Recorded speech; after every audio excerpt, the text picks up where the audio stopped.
Hi friends, வணக்கம். படித்ததில் பிடித்தது. பெண் பிள்ளை. அந்த ஊரில் வயதான ஒருவர் மரணித்து விட்டார். வீட்டில் உடலை அடக்கம் செய்யும் ஏற்பாடு நடக்கிறது.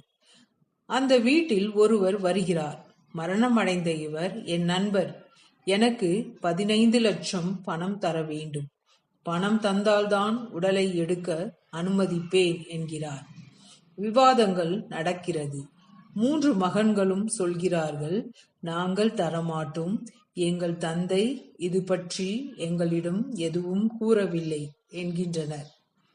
அங்கு இருந்தவர்களோ எவ்வளவோ எடுத்து சொல்லியும் 3 மகன்களும் அதை காதில் வாங்கிக் கொள்ளவில்லை. பதட்டம் அதிகரிக்கிறது. ஒரே மகள் ஓடி வருகிறாள். தனது கழுத்தில் கைகளில் உள்ள நகையை எடுத்து கொடுத்து, இதை வைத்துக் கொள்ளுங்கள்,